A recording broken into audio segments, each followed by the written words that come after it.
Le panel 6 sera reporté à demain, donc sur l'insécurité et le lien social.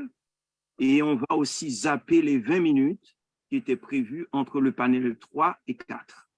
Mais malgré tout, nous sommes encore dans ce retard-là. Nous subissons encore ce retard. Donc, je demanderai vraiment aux panélistes et aux modérateurs d'en tenir compte et de vraiment limiter la parole sérieusement.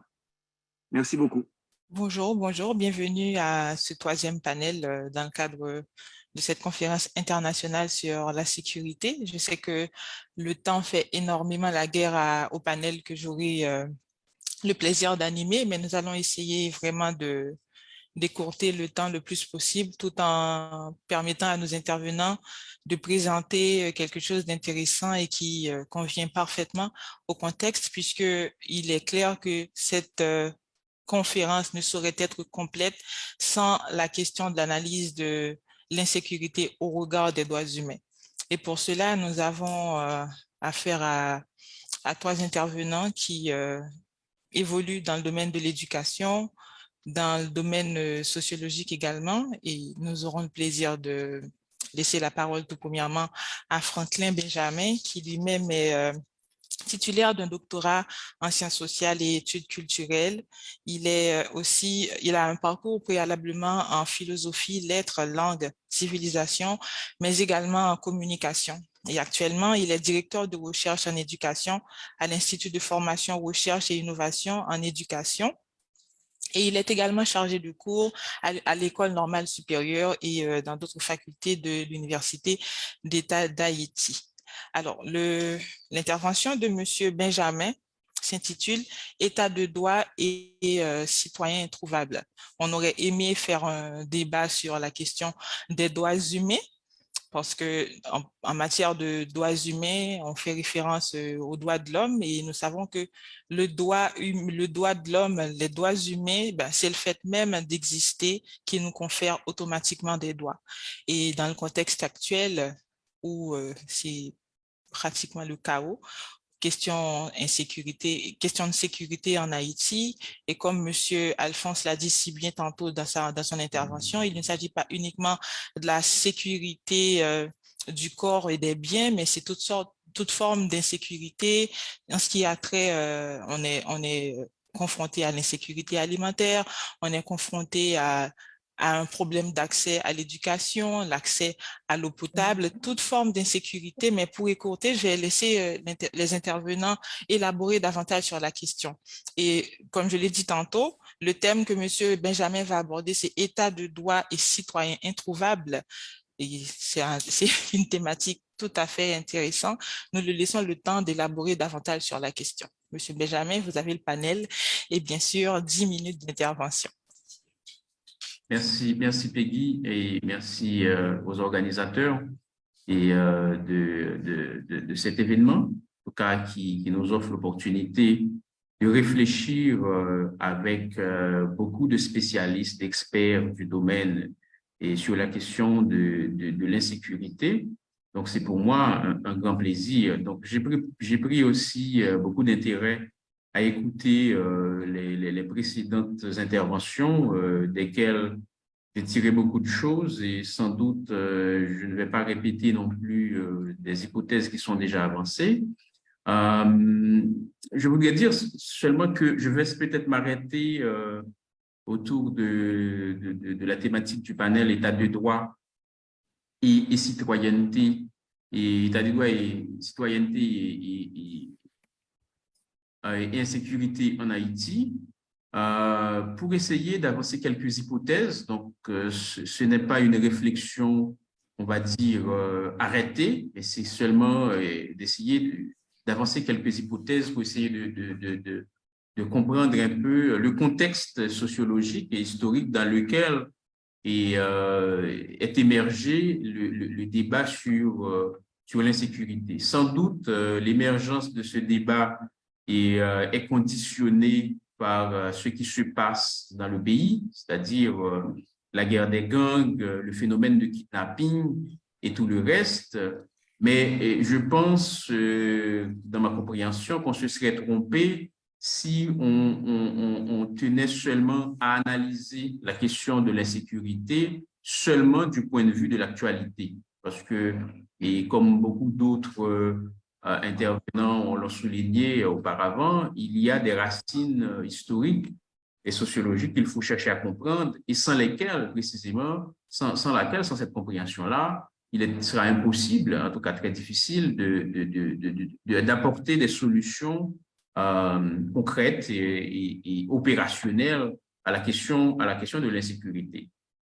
Alors, moi, quand je regarde un peu ce qui se dit sur la question, je pars du principe qu'il y a peut-être 3 facteurs qui alimentent en Haïti, historiquement, la question de l'insécurité. Et le premier facteur que je considère, c'est, si vous voulez, le facteur historique lui-même, c'est-à-dire la façon dont l'État s'est institué et qui est en soi un frein à la question de l'insécurité, de la sécurité. Et il faut remarquer qu'à aucun moment de son fonctionnement, de son existence, la question de la sécurité en tant que telle n'a pas été une préoccupation, si vous voulez, de cet État-là. Et que ce soit les différents gouvernements successifs, et je crois que ce matin, il y a un panéliste qui a fait état des budgets consacrés à la question de la sécurité. On s'est rendu compte que les forces qui sont constituées, les institutions de force de l'ordre qui sont mises en place, ont joué davantage des rôles de répression que de sécuriser la population. Ça amène à dire que ces institutions-là fonctionnent en général selon 2 modalités. Et donc, ce que j'appelle une modalité de répression et d'invisibilisation de catégories entières de la population. Tantôt, ce sont les paysans avec les chefs de section, et tantôt, c'est des éléments dans les quartiers populaires et avec des chimères ou des chefs de gang. Mais ce processus d'invisibilisation, si vous voulez, c'est un processus qui est opérationnel tout au long de l'histoire du pays. Et ça a pris des formes différentes, mais ça n'a pas cessé de fonctionner de la sorte.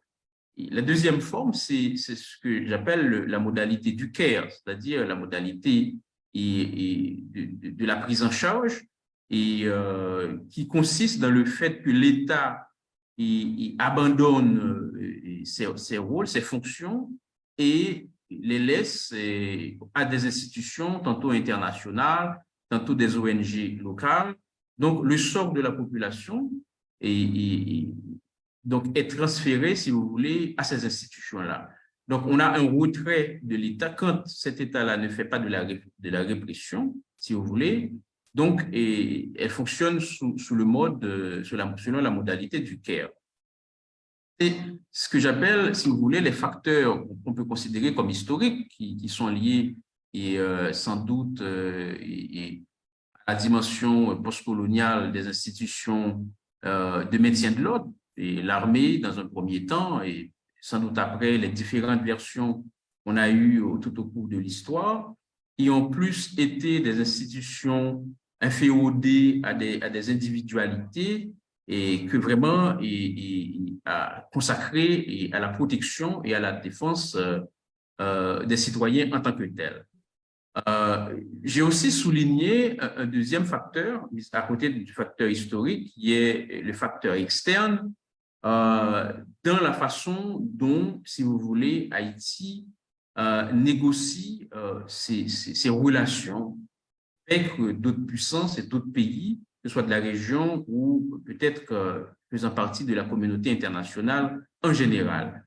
Et là-dessus, il y a quelque chose, là aussi historique, qui relève de ce qu'on pourrait appeler sans doute d'un rapport de non-rapport. C'est-à-dire, c'est ce que j'ai souligné récemment dans un papier, une forme de dialogue de sourds, c'est-à-dire que sur les mêmes questions, on ne dit pas toujours la même chose. Et je pense que et même dans la constitution, par exemple, de la gendarmerie nationale au début du XXe siècle, et les attentes n'étaient pas les mêmes, c'est-à-dire à l'interne comme à l'externe. Je passe comme si vous voulez, les agendas ne se rencontrent pas forcément.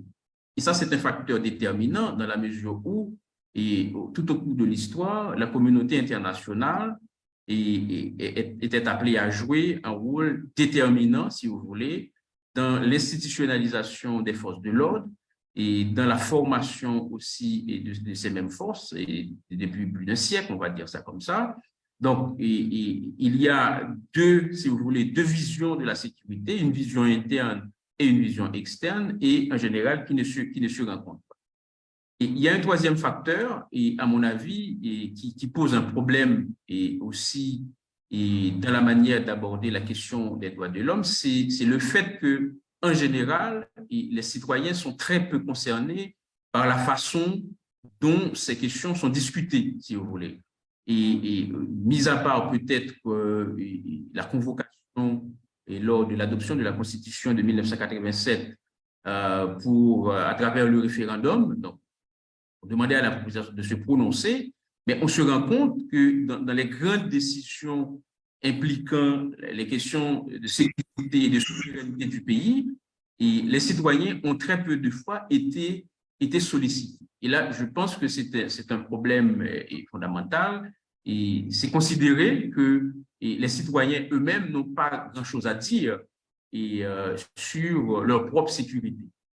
Et à ceci, donc, par exemple, les phénomènes de radicalisation qui émergent ça et là, donc, sont aussi une forme de dérive, peut-être d'une forme de demande de participation aux discussions et aux décisions et devant être prises en matière de sécurité. Donc, vous avez donc trois obstacles à la question à la réflexion sur la sécurité, c'est-à-dire un obstacle historique de la manière dont les institutions sont mises en place, un obstacle, on va dire, dans les relations internationales et donc se traduisant par un dialogue qualifié comme un dialogue de sourds, et aussi un autre obstacle, c'est la mise à l'écart des citoyens, si vous voulez, dans la prise de décision et dans la définition, si vous voulez, des politiques publiques en matière de sécurité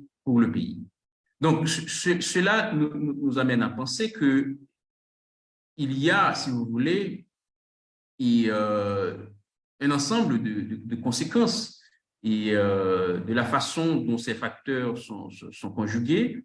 Et l'une des premières conséquences, si vous voulez, c'est la façon dont l'espace public lui-même est privatisé soit par des minorités, par des minorités violentes, si vous voulez, et en écartant, si vous voulez, les forces vives qui devaient participer à des décisions et à des débats. Donc ça, c'est une première conséquence et qui va se traduire par des mouvements politiques ou par de la violence tout court, et avec ensuite la faiblesse de l'État à prendre en compte et à réguler, si vous voulez, le fonctionnement social. Et la deuxième conséquence, si vous voulez, c'est une incapacité, si vous voulez, à faire en sorte que les institutions soient mises au service du bien commun, en quelque sorte. Et cela se traduit par le dysfonctionnement, c'est-à-dire une non-clarification des règles et une individualisation à outrance et des règles de fonctionnement des institutions. Il y a une troisième conséquence, c'est ce que, par exemple, un sociologue comme Robert Castel appelle la désaffiliation, si vous voulez, et de la majeure partie de la population et du fonctionnement même de la société. C'est-à-dire tout se passe comme si la société produit en quelque sorte son propre dehors en excluant en tout cas, les catégories au nom desquelles, en tout cas l'État, au nom desquelles l'État est censé se réclamer, en tout cas, il fonctionne. Donc, à partir de là, la question de l'insécurité ne peut pas être abordée en restant tout simplement attaché à des faits d'actualité. Donc, il faut aller et considérer, si vous voulez, ces différents facteurs, les facteurs historiques, c'est-à-dire comment penser les institutions, comment penser et comment faire en sorte que ces institutions soient plus égalitaires, soient plus démocratiques, comment aussi redéfinir les rapports avec l'international, tout en étant clair sur les demandes et les besoins, mais aussi comment penser un processus de réaffiliation de citoyens et tenus à l'écart, si vous voulez, et de la société et du fonctionnement. Donc, voilà comment je pourrais articuler, tout en étant très bref, si vous voulez, et cette réflexion autour de état de droit, citoyenneté et insécurité dans le pays. Donc, une approche plutôt, on va dire, diachronique et quand on essaie de réfléchir sur la question de l'insécurité. Voilà. Merci bien, merci Franklin d'avoir été aussi bref et ce fut quand même une intervention très édifiante. Nous aurions aimé en savoir plus sur la question de la désaffiliation de la société et du fait même que vous l'aviez mentionné tantôt au niveau des trois modalités, que la troisième modalité, c'est que les citoyens n'ont pas leur mot à dire sur leur propre sécurité. Et on aurait bien aimé en savoir plus, bien entendu, s'il nous reste suffisamment de temps après les autres interventions. Vous pourrez toujours revenir et élaborer davantage. Alors, nous faisons place désormais à Sabine Lamour, qui se passe pratiquement de présentation pour ce qui est de son expertise au niveau des questions liées sur les questions liées au féminisme en Haïti. Sabine est docteure en sociologie, coordonnatrice de l'organisation féministe haïtienne SOFA, Solidarité Femmes Haïtiennes. Elle enseigne à l'Université d'État d'Haïti et travaille depuis 2005 sur les questions relatives à la réalité des femmes en Haïti. Son intervention traitera de l'impact de l'insécurité sur les femmes et les filles.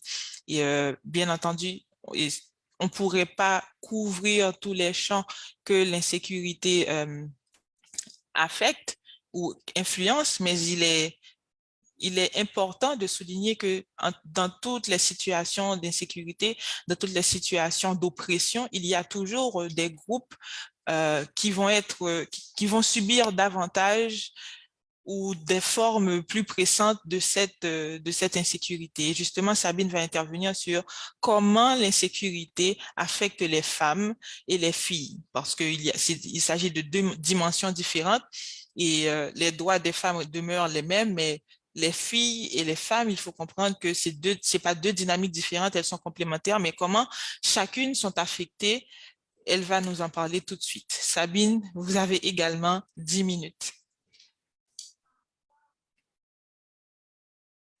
Il faut ouvrir le micro.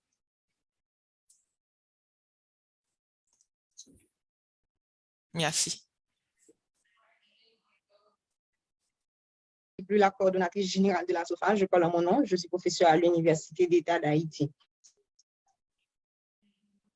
Et sans plus tarder, j'ai ma communication qui s'intitule « Réflexion géopolitique sur le sens des viols collectifs et les féminicides en Haïti ». Et signataire, entre autres, en 1980 de la Convention des Nations Unies sur l'élimination de toutes les formes de discrimination à l'égard des femmes, Haïti pourtant n'arrive pas à garantir la protection de ses citoyennes. La lutte contre les violences faites aux femmes et aux filles est parmi celles les plus négligées par l'État haïtien et le silence de cet État, de l'international, sauf quelques notes de presse condamnant des élèves dans des moments criants. Les crimes les plus odieux s'apparentant à une guerre contre les Haïtiennes, dont les femmes en Haïti. Quelle est la logique de cette guerre? Quels en sont les motifs? La démarche privilégiée dans le cadre de cette communication s'inscrit dans un point de vue situé, c'est-à-dire faire ces réflexions constitue pour nous un moyen de prolonger la militance en qualifiant l'inqualifiable, en nommant et en conceptualisant notre contribution à la politisation contre la naturalisation de la violence en Haïti. Depuis 2018, il est un fait, les viols collectifs sont utilisés comme des outils de terreur en vue d'assurer le contrôle total de la population haïtienne. Et les viols, sous toutes ces formes, sont un puissant moyen de destruction des rapports collectifs, parce que vu que les violeurs sont des voisins, des gens côtoyés au quotidien, des compatriotes, et c'est un schéma marquable où l'international nageant en pleine contradiction impose et supporte des acteurs mafieux au pouvoir en Haïti depuis 2010, alors qu'il finance parallèlement la prise en charge de ces mêmes violences faites aux femmes, dont son complice et ses dirigeants indifférents. Les instances tant internes qu'externes se sont chargées de faire d'Haïti un laboratoire de la criminalité organisée depuis longtemps, observé par les médias tant nationaux qu'internationaux. Donc, parler de viol collectif en Haïti revient à l'inscrire dans un schéma de compréhension géopolitique ayant pour but la soumission du peuple haïtien face à l'inacceptable. Ces viols collectifs sont emblématiques pour penser les violences de genre parce qu'ils cristallisent plusieurs formes de violence. En Haïti, les femmes ne sont pas seulement violées dans une impunité totale, elles sont aussi torturées, mutilées, puis leurs corps sont de surcroît souvent filmés. Et s'appuyant sur la pensée de Rita Segato, et nous comprenons que ces collectifs ne sont pas perpétrés pour des mots virtuels. En ce sens, ces viols n'ont pas un but instrumental, mais plutôt un but expressif.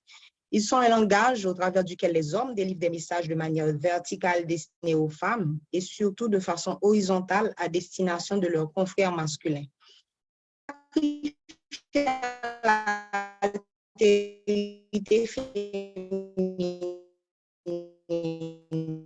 Ces violences constituent le gage ultime de leur soumission à l'injonction à la masculinité.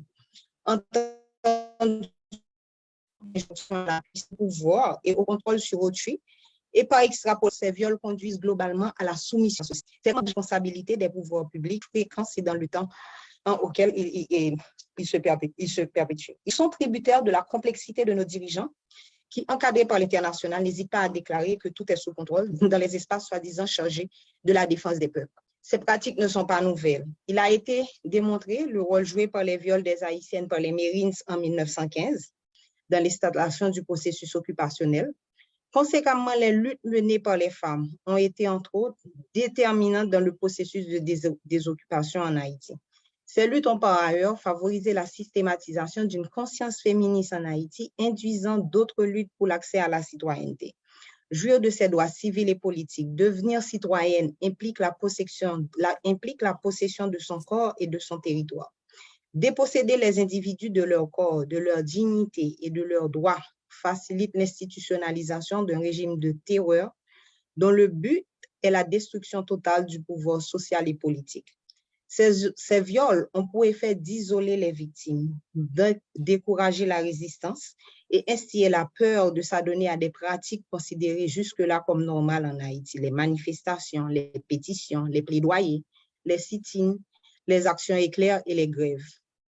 La violence contre les femmes est une composante essentielle des opérations des gangs en Haïti qui déplacent aujourd'hui des milliers de gens, vidant ainsi de vastes territoires. Seuls des États et des organismes puissants peuvent donner le feu vert à une telle dévastation et garantir que les auteurs directs de ces crimes ne seront jamais traduits en justice. Les viols collectifs contre les femmes sont centraux dans la déstabilisation en Haïti. Actuellement, la capitale haïtienne est contrôlée par les gangs armés, portant une large portion de la population à se déplacer et quasi quotidiennement, les femmes sont victimes de kidnapping, d'extorsion, d'assassinats politiques, de viols et de massacres. Pour la période allant de 2015 à 2020, il a été recensé 41 cas de féminicide, 41 cas de viol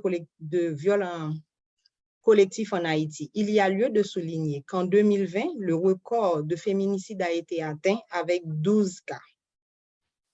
L'impunité dont jouissent les kidnappeurs et qui engendre un climat d'insécurité généralisé, exposant les femmes aux violences des gangs et de leurs proches masculins. S'il est vrai que les violences faites aux femmes sont structurelles, un contexte de criminalité entretenu, par un pouvoir qui affiche à plusieurs occasions sa misogynie peut constituer une circonstance propice à la perpétration des crimes contre les femmes. Au cours des 13 attaques armées perpétrées par des gangs dans les quartiers défavorisés du département de l'Ouest, le RNDDH a relevé entre 2017 et 2018, le RNDDH a relevé entre 2018 et 2021 33 cas de viol collectif. Et citant le RNDDH, Nancy Walk rapporte qu'entre 2018 et 2022, dans 6 d'entre les massacres. Pardon? Dans 6 d'entre les massacres et d'entre les 16 massacres et attaques armées perpétrées en Haïti, documentés par le réseau, au moins 102 femmes et filles ont subi des viols collectifs et répétés. De janvier à octobre 2022, CAIFOM a reçu pour le département de l'Ouest 34 cas de violences sexuelles envers des femmes et des filles. L'augmentation des cas fut continuelle d'un trimestre à l'autre. Selon Nancy Walk, citant Femmes décidées dans le Sud-Est, cette organisation a reçu pour l'année 2022 34 cas de viol, incluant 5 cas de viol collectifs. Le RNDDH a constaté qu'au fil des années aussi, les autorités étatiques ont eu moins d'intérêt pour réprimer les actes de violence à l'égard des femmes et des filles dans le pays. De 2018 à 2021, aucune personne impliquée dans les 13 massacres signalés par le RNDDH n'a été condamnée pour crimes sexuels.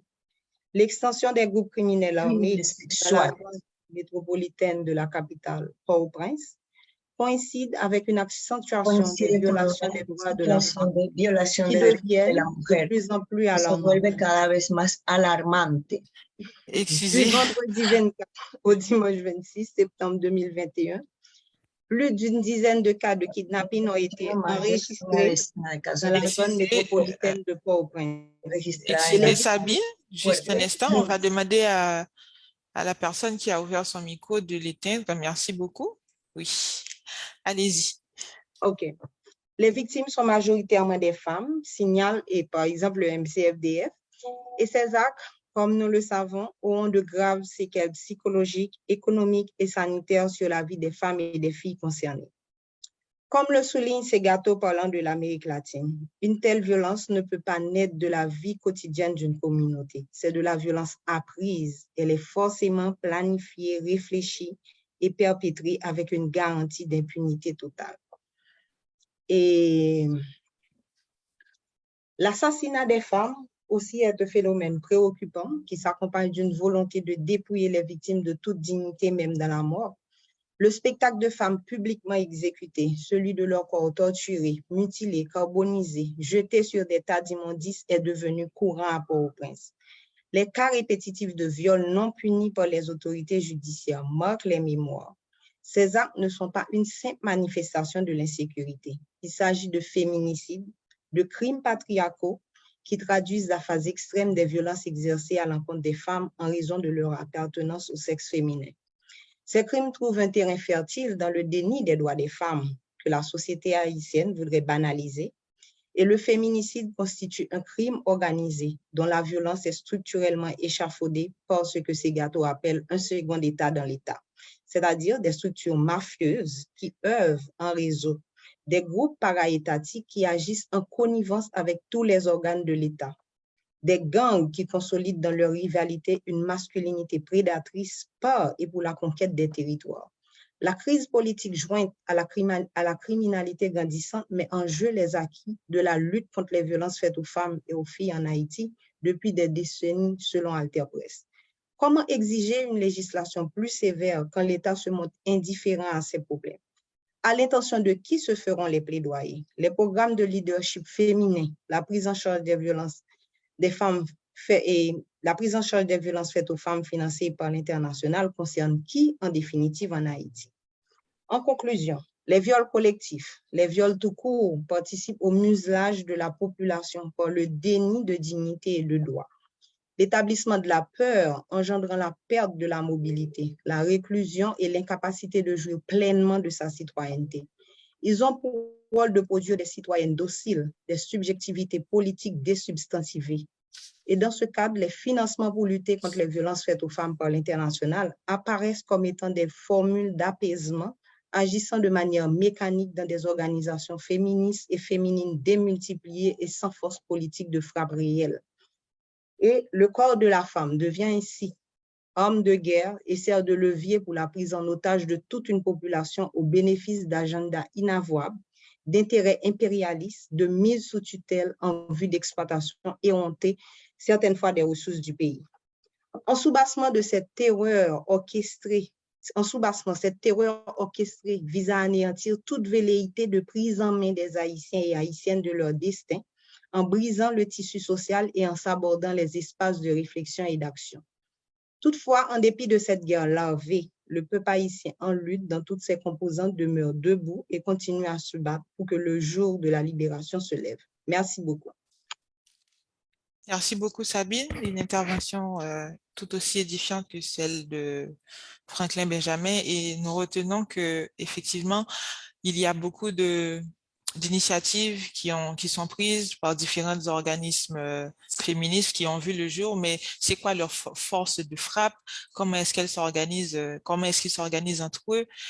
Comment est-ce qu'ils peuvent peser dans la balance pour exiger justement que la législation plus sévère, la législation qui existe déjà, comment est-ce qu'elle peut être appliquée quand l'État lui-même considère que les viols contre les femmes sont plus conjoncturels que faisant partie du problème réel d'insécurité en Haïti et que l'insécurité, justement, les formes d'insécurité sont outillées pour faire plus de tort à la population féminine en Haïti, qu'il s'agisse des femmes ou des petites filles. Et c'est sur ce que nous enchaînons avec Darlene Alexis, qui est professeure de littérature, qui anime des séminaires dans les deux professeurs de littérature de la Caraïbe et de didactique des langues. Excusez, je dois prendre le soin de bien lire, et qui anime des séminaires sur les deux thématiques, à la fois à l'École normale supérieure et à l'Université Quisqueya, mais qui est aussi depuis plusieurs années secrétaire générale à l'Université Quisqueya.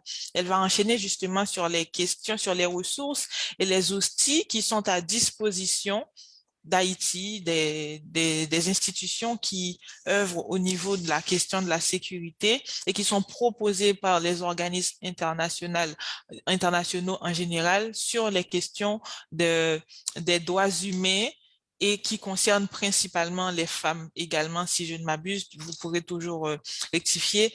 Darlene, je vous laisse la parole et bien sûr, nous n'avons pas beaucoup de temps. Nous aimerions quand même laisser de la place pour des questions et un petit retour sur les différentes interventions. Bonjour, merci à tous pour l'invitation. Merci à toi, Peggy, pour la présentation. Je vais essayer d'aller très vite. Bon, j'espère rester dans les temps.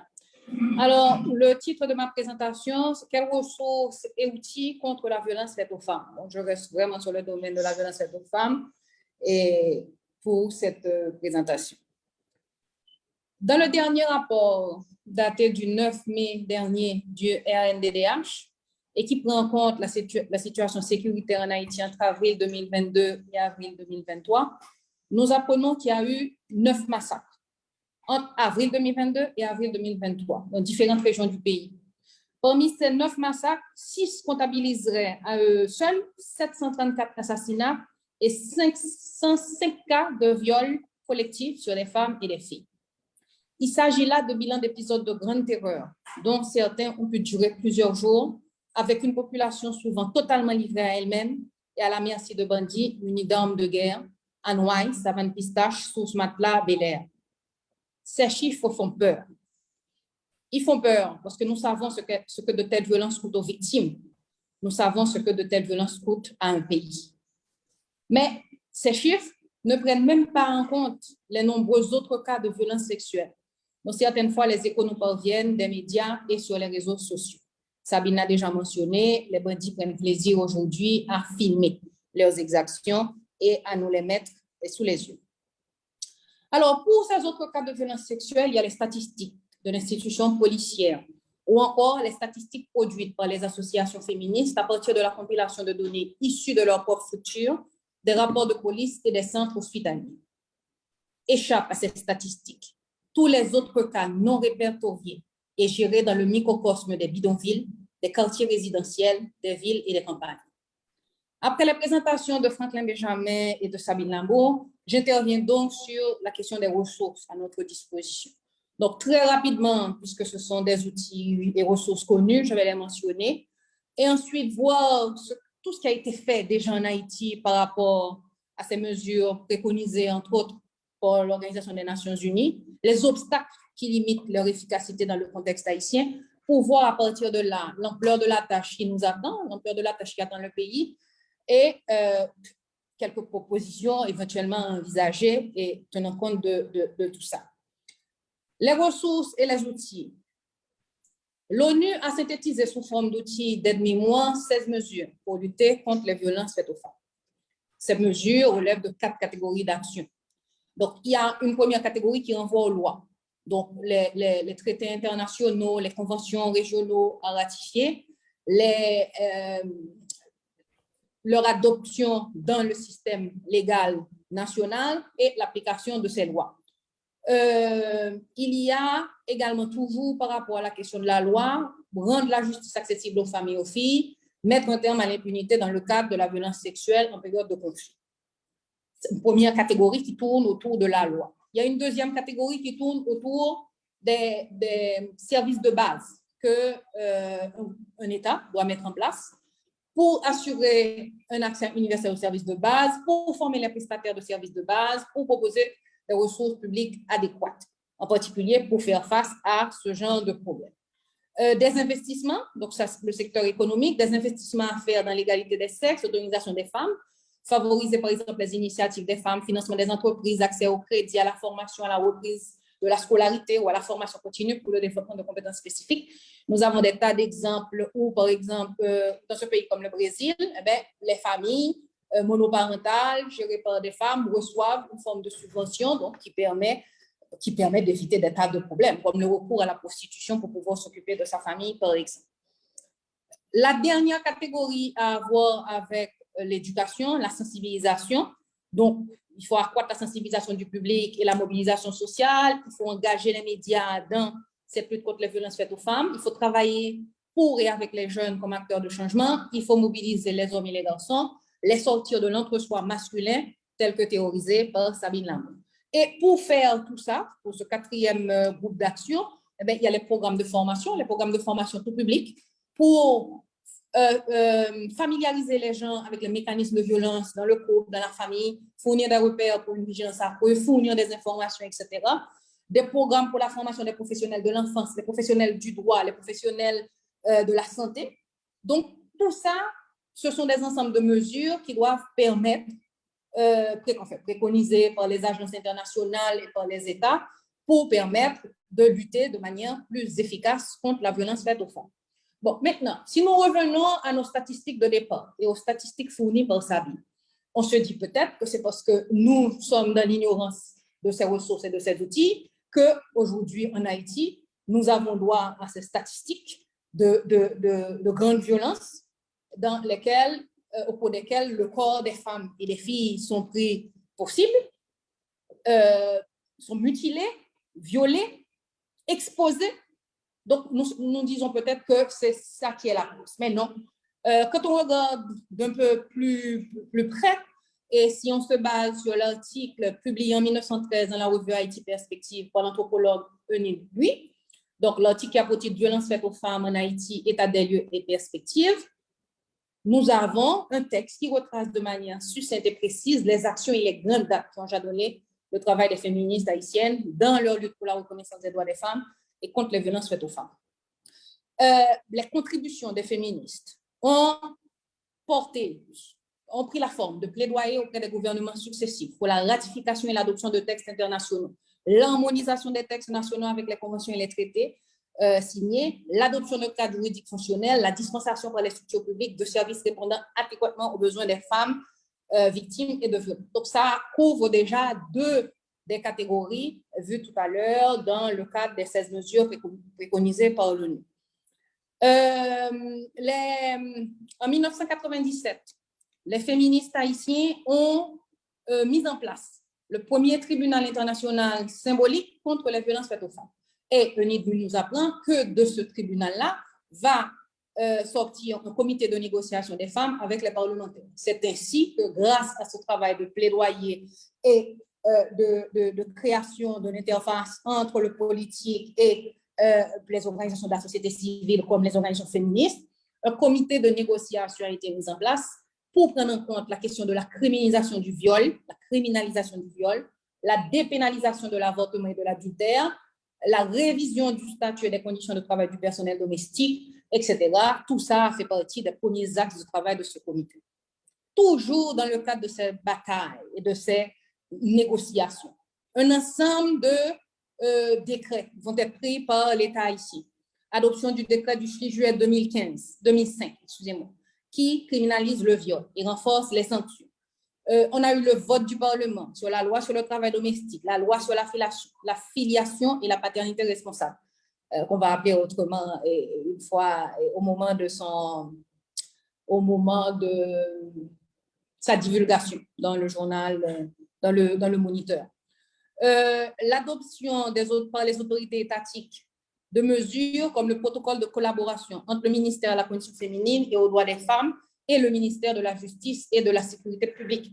C'est de cela que va sortir le mémorandum et la circulaire relative au certificat médical adressé dans le cas des viols, etc., etc., etc. Donc, quand on retrace cette histoire, on voit bien, et c'est logique, puisque les féministes qui ont repris le mouvement après la chute de Duvalier en 1986 ont participé aussi bien au niveau local qu'international à la formulation de ces mesures. Donc, au plan local, elles ont également travaillé pour permettre à ce que l'État prenne les dispositions nécessaires pour que tout ça soit possible. Les campagnes d'information et de sensibilisation, beaucoup de campagnes ont eu lieu.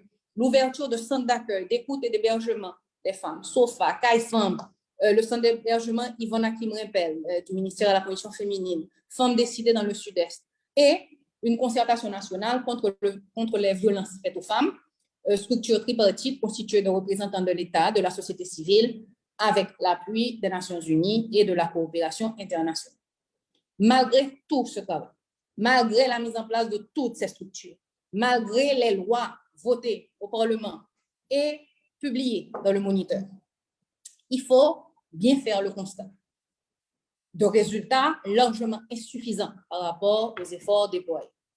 L'élaboration d'une politique nationale de l'égalité est encore à faire. Il y a un draft, mais il faut un document qui précise les choses et impose un certain nombre d'actions.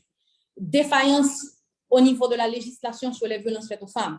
Jusqu'à présent, il y a des lois qui n'ont pas été encore remaniées pour permettre leur harmonisation avec les engagements qu'Haïti a pris par rapport à l'international, dans les traités et les conventions signées.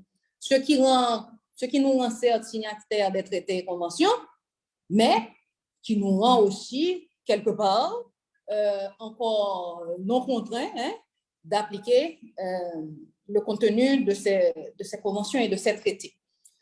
Le laisser aller dans l'application des lois, ça nous le savons, ça ne concerne pas que les femmes, c'est un problème endémique. Pas d'enquête, pas de poursuite, encore moins de sanctions, nous dit Onidlui, contre les coupables de ce genre d'actes. Mais bon, cela n'a rien de bien surprenant. L'application des lois ici ne se fait que lorsqu'il est en faveur des dominants ou des ayants droit autoproclamés naturels de cette société sur bien des aspects encore coloniaux. Pas de financement, ou le financement pour la mise en œuvre de ces mesures nous proviennent des institutions internationales et elles aussi, elles viennent avec leur lot de contraintes, leurs propres préférences épistémologiques.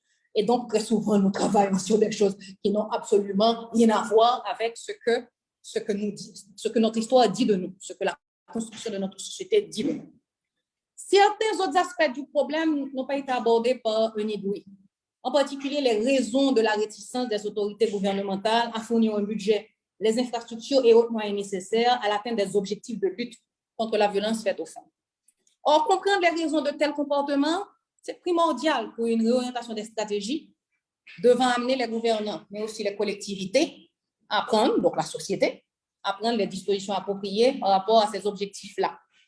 Et là, pour comprendre un peu ce qui se passe et ce qui peut expliquer le comportement de nos dirigeants, je me réfère à l'un des travaux réalisés par le sociologue Alain Gilles et publié sous le titre « Lien social, conflit et violence », travail qui nous ouvre des pistes pouvant nous permettre de développer une meilleure compréhension des obstacles et des limites à la réalisation des actions à mettre en œuvre dans cette lutte, contre ce type de violence. Et le travail de Gilles nous fournit quand même quelques explications, qui sont les faiblesses du lien social, les faiblesses de la confiance dans les rapports sociaux et les institutions, faiblesses qui sont propices à l'aggravation des conflits en violence et à l'instrumentalisation de cette violence par le pouvoir politique. Gilles nous dit qu'il faut tenir compte de plusieurs niveaux d'analyse pour cerner la question du lien social dans la société haïtienne. Mais il y a en premier lieu les liens qui sont formés sur la base de la géographie et des liens de sang. Nous avons ici les liens de parenté et ceux que l'on trouve dans les communautés, dans les quartiers, dans les villages. Nous pouvons dire que la société haïtienne traditionnelle est essentiellement fondée sur des solidarités issues de liens sociaux ainsi constitués. De tels liens sont prédominants à travers l'ensemble du système social haïtien. C'est un des éléments extrêmement importants de ce texte. Un autre élément important de ce travail, c'est un travail d'enquête qu'il a réalisé sur plusieurs départements, concerne la participation à la vie associative. La participation à la vie associative est très faible. Elle aussi, elle se caractérise par une certaine faiblesse. Et cette faiblesse de la vie associative, pour Gilles, constitue peut-être l'un des indicateurs clés des liens que les individus se tissent entre eux. La participation à la vie sociale se fait le plus souvent à travers des associations qui définissent leurs objectifs et fournissent le cadre normatif de la participation sociale. La vie associative peut être un déterminant de l'orientation idéologique et du choix politique des individus.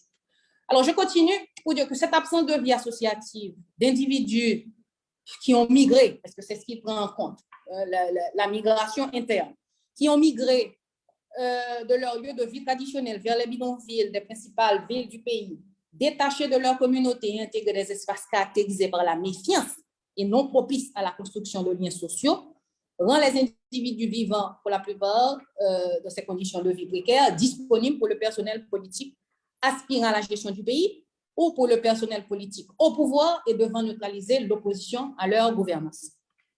Que se produit-il quand des individus forgés dans cette histoire, dans laquelle le collectif est ramené à la famille, au lien de sang, à la communauté immédiate accèdent au pouvoir? Que faut-il attendre de responsables politiques socialisés dans la méfiance? Quelle approche de l'autre et des lois pour forger le vivre ensemble? Quels droits et quelle protection pour les femmes? Le constat est que pour répondre aux questions de l'international, pour occuper une place dans le concert des nations, nos politiques font souvent semblant ou sont contraints sous la pression d'adhérer à des idées qui ne sont pas les leurs, ni des idées qui ne sont pas les leurs, mais qui ne font pas non plus partie de leurs préoccupations, de leurs intérêts d'individus et de groupes. Signant les traités et les conventions, ils savent déjà le peu de chances qu'il y a d'aboutir à quoi que ce soit de constituant et de transformateur. Bon, alors, j'avais dit, à partir de là, si on considère effectivement les points précédemment soulignés, on peut peut-être réfléchir à des actions possibles sur le moyen et long terme pour pallier les faiblesses relevées et leur impact sur la vie collective. Bon, j'ai noté 2 ou 3 idées, parmi lesquelles commencer peut-être par construire la vie associative dans l'objectif du bien commun.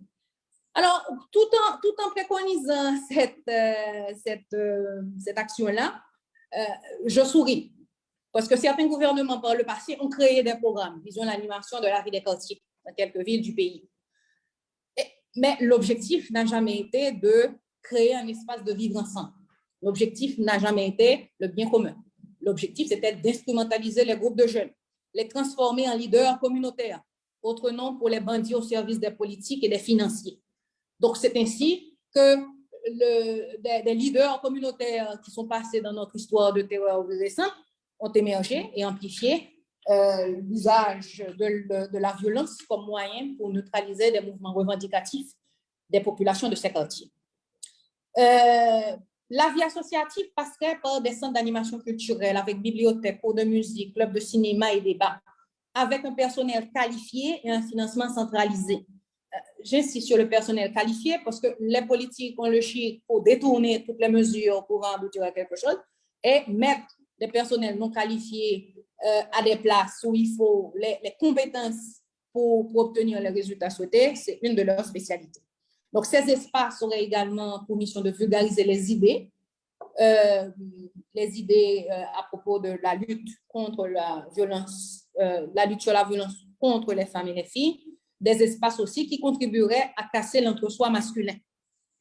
Être conscient que ces espaces doivent être des lieux d'épanouissement avec des activités spécifiques pour différents groupes d'âge et des activités de rencontre entre les différents groupes d'âge de la collectivité. Offrir d'autres repères et lieux de récréation que les seules églises qui se multiplient sans arrêt dans les quartiers populaires offrent. C'est ce qui nous arrive. Donc, c'est pour ça qu'il y a de plus en plus d'églises et beaucoup de gens qui passent leur journée dans les églises parce qu'il n'y a absolument aucune autre offre et sociale.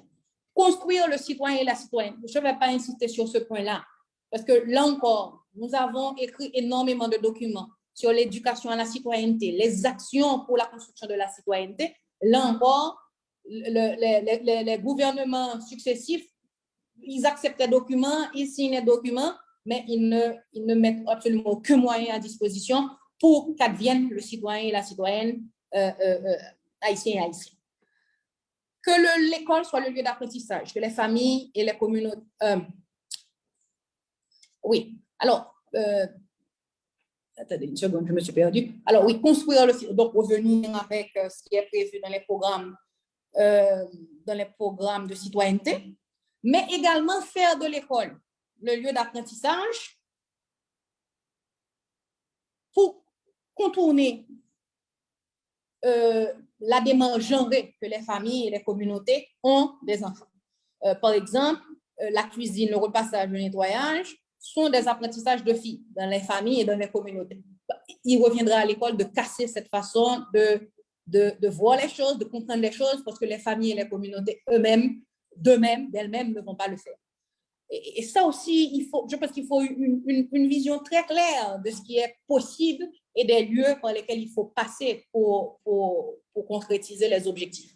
Il ne faut pas trop compter sur les familles ou sur les communautés pour casser des comportements qui assurent la domination d'un groupe sur l'autre et qui assurent l'impunité d'un groupe par rapport aux violences qui commettent sur un autre. Donc, et je glisserai rapidement que oui. le temps est largement écoulé. Et pour conclure, Peggy, oui. La création d'emplois. Alors là encore, ce n'est pas nouveau, mais peut-être qu'il est nécessaire de rappeler encore aujourd'hui que le chômage, inactivité et l'oisiveté de jeunes personnes à la force de l'âge sont générateurs de violence. Et nous sommes dans un pays où plus de 50% de la population a moins de 25 ans.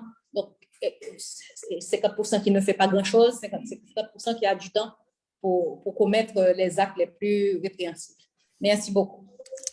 Merci beaucoup, Madame Alexis. Vous avez plus ou moins soulevé la plupart des questions et commentaires sur lesquels je serai revenue à propos des deux interventions. Et il est bien intéressant de voir comment les trois interventions se rejoignent, même si on parle d'état de droit du citoyen, la question de la violence et de l'insécurité, comment elle impacte les femmes et les filles, mais aussi c'est quoi les outils qui sont à notre disposition et comment est-ce qu'elles peuvent être appliquées. Merci beaucoup pour l'intervention.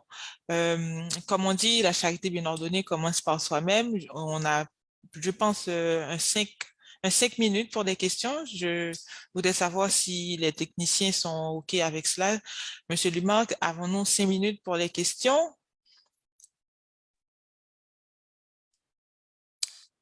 Bon. Oui. Monsieur Jasmin, oui. Avons-nous les 5 minutes pour les questions? Parce que le temps nous fait la guerre. Il faut vraiment abréger, s'il vous plaît. Oui. S'il y a des questions, est-ce que c'est les techniciens qui s'en occupent? Il faudrait peut-être soulever les questions et les laisser pour demain, pour que, entre-temps, les gens réagissent, etc. sur le chat. Oui, probablement. Oui, mais c'est une bonne idée. Je voudrais juste quand même poser une petite question à Monsieur Benjamin, mais juste avant, revenir sur le fait que j'ai omis tantôt de dire que Sabine Lamour est coordonnatrice générale, mais et non coordonnatrice tout court de la SOFA. Merci de la rectification. Et je demanderais quand même à Monsieur Benjamin de revenir rapidement sur la question du citoyen introuvable et de l'état de droit. Et étant donné que toutes les interventions se rejoignent, parce qu'on comprend que toutes les situations qui viennent après découlent du fait que l'État a failli, l'État manque à ses obligations, ce qui fait, c'est l'une des conséquences entre autres de tout ce que nous avons. Mais qu'est-ce qu'il faut entendre par citoyen introuvable et comment aujourd'hui transmettre des valeurs, comment construire ce citoyen, comme Darlene Alexis l'a dit tantôt, alors que c'est la crise, c'est la société qui est en crise, lorsqu'on sait que la famille et l'école sont les principaux lieux de transmission, de construction du citoyen. Comment aujourd'hui cela est possible dans un État qui a failli de construire un citoyen et pour que dans un futur plus ou moins proche, cela ait une répercussion plutôt positive sur la question de la sécurité. Merci, et Peggy pour la question. Au fait, il faut prendre le syntaxe de citoyen introuvable du point de vue institutionnel, on va dire, point de vue institutionnel. Et comme je l'ai souligné, et à partir de plusieurs faits, et par exemple le fait que au niveau des services, par exemple, les institutions ne sont pas pensées et de manière à venir et en tout cas se mettre au service de la population, des citoyens. Le fait aussi, par exemple, que dans les décisions importantes, comme je l'ai souligné rapidement dans l'exposé, et qu'il n'y a pas une sollicitation et que parfois, même quand cette sollicitation est organisée, et notamment, par exemple, à travers des élections, il y a toujours un doute sur cette participation, sur la capacité des participants à véritablement influencer les décisions, mais aussi parce que, et je parlais de cet aspect de désaffiliation, si vous voulez, c'est-à-dire des gens qui vivent dans la société, mais en dehors de la société, en dehors des préoccupations institutionnelles, en dehors des politiques. Si vous voulez, en prenant ça du point de vue institutionnel, des institutions étatiques, puisqu'on parle d'état de droit, donc il semblerait qu'on soit toujours à la recherche de ces citoyens. Donc, c'est pour ça que j'ai utilisé ce syntaxe qui n'est pas du moi d'ailleurs, qui est de Pierre Rosanvallon, et donc de citoyens introuvables. Donc, bien sûr, si on le prend du point de vue des citoyens eux-mêmes, donc il y a une dynamique de demande démocratique, d'expression et de revendication de droits et de prise en charge, si vous voulez, et par eux-mêmes de ces citoyens-là. Donc, on ne peut pas dire qu'on doit aller les chercher de ce point de vue-là. Mais si on regarde ça avec des lunettes institutionnelles, donc on peut se dire que voilà, c'est une recherche à faire. Oui, mais comme Darlene Alexis l'a, pour citer Alain Gilles l'a dit tantôt, est-ce que le citoyen lui-même ne se désolidarise pas également par le fait qu'il y a cette faiblesse au niveau des constructions sociales? Est-ce qu'il ne faudrait pas considérer le citoyen introuvable au regard du citoyen lui-même qui ne s'identifie plus à cette société? Darlene a aussi souligné la question des grandes vagues migratoires. Est-ce qu'il ne faudrait pas le comprendre de ce point de vue également?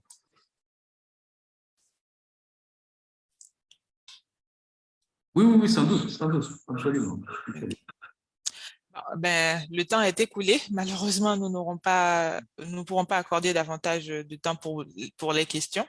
Merci beaucoup aux intervenants, à Sabine Lamour, à Darlene Alexis et Franklin Benjamin, le seul homme de ce panel qui nous a fait honneur de sa présence. Merci. Nous cédons la place à Monsieur Jasmin pour les suites et encore merci. Le prochain panel, il fallait attendre 20 minutes avant, mais je pense que les 20 minutes ont été écourtées, supprimées. Voilà, ça sera avec la réponse de la communauté internationale à la crise haïtienne avec Stéphane Barani et consorts, qui sera modéré par Peter Hakim d'Inter-American Dialogue. Monsieur Jasmin, le micro est à vous.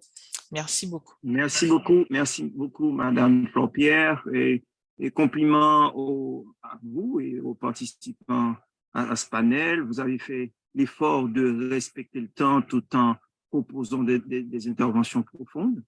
Et il y a eu un accent de mise sur la situation de violence que vivent les femmes en Haïti, et notamment liée à l'insécurité rampante que nous connaissons dans le pays. Et je trouve ça juste et justifié. Encore merci.